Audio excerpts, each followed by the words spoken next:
Funeral, fraude y familia, la llamada que demostró que no siempre el lazo sanguíneo es amor. Cuando cierro los ojos vuelve la misma escena en bucle, la mesa del Coumador iluminada por una lámpara de 3 pantallas, mi plato frío frente a mí y mi padre, entonces todavía con la costumbre de hablar en voz alta como si no hubiese nadie que no fuera él en la habitación, elogiando con orgullo el último logro de Silvia. Ana ganó otra competencia. ¡Qué niña tan talentosa! Yo tenía 11 años y mi plato era una excusa para estar visible sin interrumpir la ceremonia. Más tarde, cuando aprendí a nombrar las cosas sin rabia, dije que en esa casa siempre se celebraba una hija y se invisibilizaba a otra. Nadie me contradijo porque la verdad, en voz baja, era obvia. Me llamo Martín y nunca quise contar esto en público, las cosas del pasado suelen dar mucho calor y poca claridad. Pero la vida me fue obligando a repasar recuerdos hasta entender por qué me fui, porque llamé a mi prima Inés en aquella noche y le pedí ayuda para irme con lo puesto, y por qué, años después, aquel teléfono que sonó en mi apartamento parecía traer el olor de una trampa envuelta en luto. Cuando tenía 7 años, mi padre se casó con Silvia. Ella era una mujer de sonrisa fácil, de peinados estudiados y de una hija de su primer matrimonio, Pana, una niña de la misma edad que yo. Desde el principio la dinámica fue desigual. A Ana se le permitía todo con una facilidad que me dolía, lo elemental, en vez de castigarla por romper un juguete mío. Mi padre me pedía que fuera más cuidadoso con mis cosas. Si ella mentía sobre algo pequeño, se encogían de hombros y alegaban que la niña está pasando por una etapa difícil. Si yo replicaba, me reprendían por discutir. Eso, la asimetría de castigos, la tolerancia de sus faltas, la prontitud de sus disculpas inventadas, hizo crecer en mí una sensación de injusticia que se fue petrificando en resentimiento. Con el paso de los años, la casa dejó de ser un refugio. Mi padre, acostumbrado a su rutina laboral y a las pequeñas satisfacciones domésticas que le concedía Silvia, se hizo más ausente. Las conversaciones importantes en la casa se hicieron a su modo, silencios largos antes de que él decidiera opinar, y siempre a favor de quien tuviera más motivos para ser vista por la noche, por la cena o por la foto de familia que colgaba en la pared. Silvia, por su parte, cultivó una actitud de mamá protectora sin matices, defendía a Ana de forma inmediata, justificaba cada borbotón de su hija como una explicación más compleja de lo que parecía, como si Ana, por el simple hecho de ser su hija, quedara eximida de toda culpa. Con el tiempo, la casa se convirtió en un lugar en el que yo guardaba el poco orgullo que me quedaba. Las pequeñas humillaciones se acumulan. A los 12, Ana me acusó en el colegio de romper un cuaderno que ella misma había escondido en mi pupitre. No hubo investigación, la escuela cruzó la palabra de la niña y me convocaron a la dirección. En la sala del director mi palabra valía menos. Me encerraron en una charla sobre el respeto por la propiedad ajena mientras Ana salía con la seguridad de quien tiene padres que la defienden. En la noche, mi padre me dijo, con esa mezcla de condescendencia y cansancio que hoy me repugna, que no hiciera caso de chiquilladas, pero que a partir de ahora sería mejor que yo viera por mí mismo. Aquella frase era un dictamen de abandono vestido de consejo. Las disputas infantiles se vuelven más peligrosas cuando, a la adolescencia, una mentira se arma para voltear vidas. A los 16, Ana soltó un rumor en la escuela que tenía el filo suficiente para cortarme el futuro. Dijo que yo había hecho algo que no solo me avergonzaba sino que, en el sistema cerrado de nuestra ciudad, podía marcarme de por vida. La escuela abrió investigación. La posibilidad de ser expulsado, o peor aún, de llevar una mancha que condicionara mi acceso a la formación técnica, me paralizó. Lo que sigue es predecible y al mismo tiempo insoportable, pese a que varios chicos terminaron confesando que Ana lo había inventado todo por celos. Mi padre y Silvia mantuvieron la narrativa. Si ella dijo algo, es porque, repetían, debe haber algo detrás que lo explique. Ninguna pregunta, que podría llevar a una chica a mentir así, fue planteada con honestidad. Cuando todo estalló y la verdad se inclinó a mi favor, nadie me pidió perdón. Al contrario, me acusaron de provocar a Ana, de crearle un contexto hostil que justificara sus mentiras. La lógica era impecable en su injusticia, quien estaba herido debía siempre cargar con la culpa. Fue la última gata. Esa noche llamé a Inés, mi prima del lado de mamá. Estaba demasiado joven y fuerte para no entender que quedarse era permanecer condenado. Inés apareció con una maleta, me abrazó sin preguntas y en 20 minutos estábamos en el coche hacia su casa. Antes de marcharme vi a Ana sentada en la escalera con esa sonrisa que alguien guarda cuando cree que ganó. La imagen quedó incrustada en mi memoria, la humillación coronada por la impunidad de la favorita. Inés me ayudó a terminar la escuela, trabajé en un taller mecánico, estudié por la noche y aprendí que la vida, sin la protección de una casa que no me quería, podía tener una claridad extraña. La separación no fue dramática, fue silenciosa, una economía de energía que a los 17 se transforma en un plan de supervivencia. Con el tiempo me mudé a otra ciudad, encontré pareja, aprendí a cocinar, a pagar facturas y a quererme sin que la referencia paterna fuera una piedra en el zapato. Fui construyendo una vida discreta pero mía. Durante más de 10 años corté todo contacto.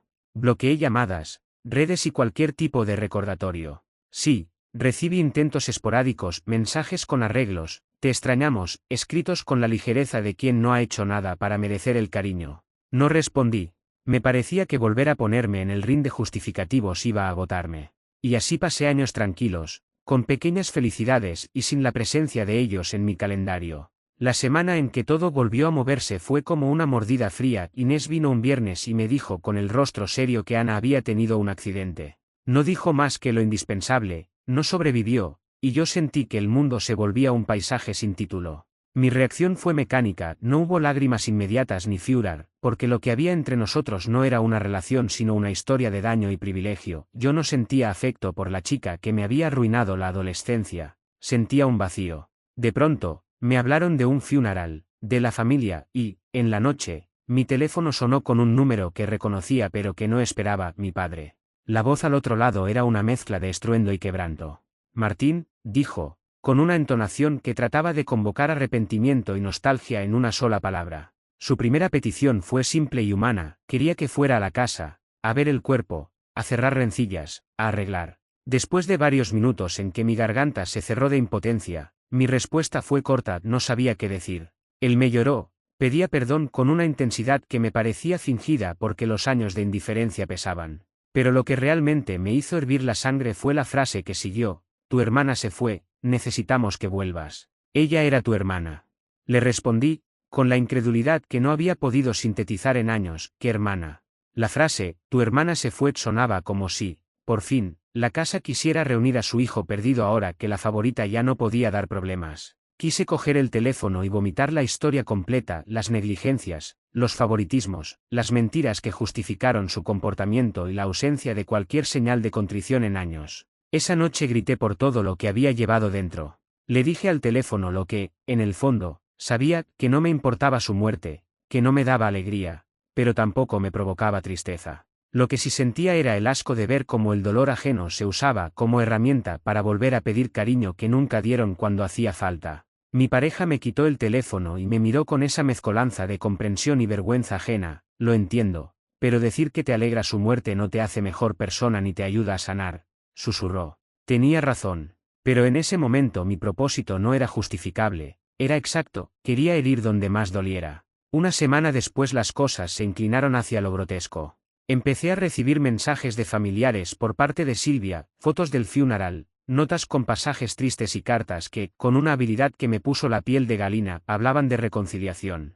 Mi tío, en un mensaje que parecía benigno, dijo: tu papá te vio al funeral, te saludó con la mano.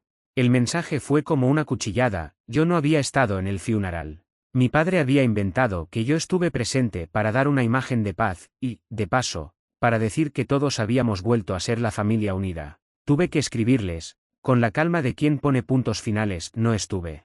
No me gustó que usaran la muerte como telón de fondo para administrar una mentira. Poco después, me llegó una carta con una copia del testamento de Ana. Era sorprendentemente pobre en contenido emocional y rica en logística, unas pocas pertenencias, fotos, algunas joyas modestas. Junto al testamento, Silvia escribió una nota que se leía como una cebolla de manipulaciones: Ana quería que tú tuvieras estas cosas. Ven a recogerlas cuando puedas, tu padre está hundido.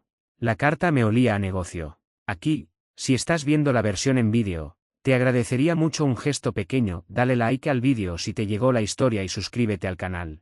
Ayuda a que más personas que han pasado por algo parecido sepan que no están solos. Gracias. No tardé en descubrir la razón: el accidente no solo había sido una tragedia, sino un gatillo para problemas legales que amenazaban con convertir la casa en un incendio financiero. Ana había tomado prestado el coche familiar para salir con una amiga. El coche no estaba asegurado para conductoras menores o para la póliza que tenían, cuentas médicas, suplidos por la amiga sobreviviente y por quienes chocaron, se estaban orientando hacia demandas. Las facturas no eran pequeñas: gastos médicos, compensaciones y multas que, por alguna razón, recayeron sobre los padres como responsables civiles. En pocos días, la historia que se me presentaba era clara: mi padre y Silvia intentaban reconstruir la idea de un hogar perdido con su hijo mayor, no por amor, sino por necesidad económica. Necesitaban mi presencia como un ticket moral que les facilitara negociar con los del otro lado, como una especie de moneda social que dijera: miren, la familia está unida,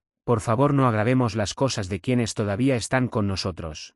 El tío que me contactó, al que nunca le había importado mi adolescencia, me escribió al grupo familiar: sabemos que han pasado cosas, pero tu papá está destrozado. Creemos que sería sano cerrar este capítulo.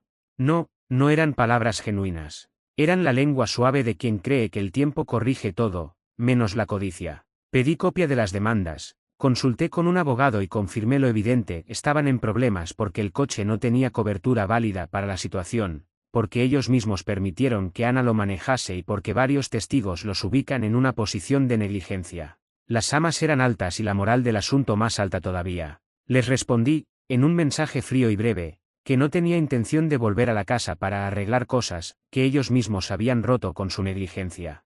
Les ofrecí una única respuesta que fuera clara: no iba a ser un comodín financiero para sus deudas legales. No hubo gesto de contrición por lo anterior, solo intentos de convencerme de que era lo correcto por Ana. El mundo había aprendido con mis padres una nueva razón para actuar: el interés propio. Los meses siguientes probaron que, sin cárcel, las consecuencias pueden ser igual de duras. Las demandas y las acusaciones civiles salieron bien para las familias afectadas: daños, compensaciones, gastos médicos. No hubo tiempo de prisión para mi padre o para Silvia, pero la justicia civil obligó a pagar cuotas que devinieron en hipotecas y en una vida encogida. Les ordenaron pagar grandes sumas y se vieron forzados a renegociar la casa con el banco.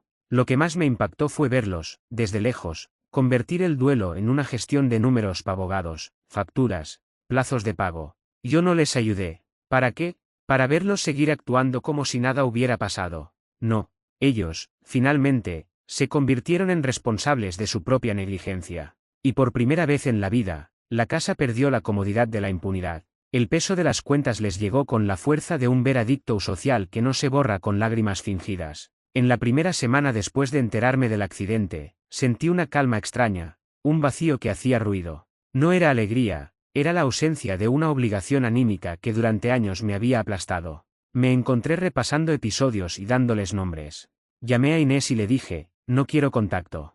No quiero que me envíen cosas. No quiero fotos. Ella me apoyó. Sam, que había sido fuerte conmigo años atrás, me dijo: hiciste lo que tenías que hacer, salir. No puedes fingir que no estás herido por lo que no te dieron. Con el tiempo, y sin las cartas y los mensajes ansiosos, aprendí que la decisión de no perdonar no me encadenaba a la venganza, me liberaba. No perdonar no es siempre una victoria, pero es, a veces, la forma más honesta de poner límites cuando la otra parte no muestra arrepentimiento. No vale la pena la reconciliación que llegue solo por interés. No voy a decir que no tuve culpa. La palabra culpa cabe en muchas formas: por mi propia desconfianza, por la crudeza de mis respuestas, por no haber dicho las cosas antes de marcharme de una manera que ellos pudieran comprender. Pero sí puedo afirmar con seguridad que no soy responsable de las decisiones ajenas. Mi padre eligió a Silvia. Silvia eligió a Ana. Ana eligió mentir. Nadie me obligó a quedarme más tiempo del necesario. Nadie me obligó a dejar que la casa fuera mi cárcel. Huir fue el acto más simple y más difícil a la vez: simple porque no mandé cartas interminables de justificación, difícil porque suena a cobardía para gente que solo conoce el perdón romántico. Pasaron meses, luego años. Ellos pagaron las cuentas, renegociaron la casa, mi padre envejeció un poco más en el rostro y Silvia volvió a sentarse en su papel de mujer que sobrevive entre disculpas y gestos que no convencen. Con el tiempo supe que mi padre volvió a la rutina de su tienda. Escuché, por terceros, que su salud había empezado a flaquear. No me alegró. No me importó. No tuve interés en actuar como un hijo que volvía a cuidar de su progenitor solo porque la gravedad lo exigía. No era mi responsabilidad ni mi culpa que ellos hubieran planeado mal, que hubieran consentido en la negligencia. Si hay algo que me queda claro, después de todo, es esto: protegerse no es sinónimo de endurecer el corazón, es aprender a no permitir que te usen como remedio para los problemas que otros se crearon. En el fondo de la historia hay una tristeza enorme, porque la familia que podría haber sido un refugio fue una fábrica de heridas. Y a veces la única cura posible es la distancia. Meses más tarde, la vida siguió su curso. La casa, Con la hipoteca renovada y los pagos extendidos, parecía tener menos brillo. Mi padre, ese hombre que por años antepuso la calma de la rutina al deber de reparar el daño, empezó a buscar en las fotos viejas una versión de la familia que ya no existía. Quiso cambiar, tal vez. Fue sincero.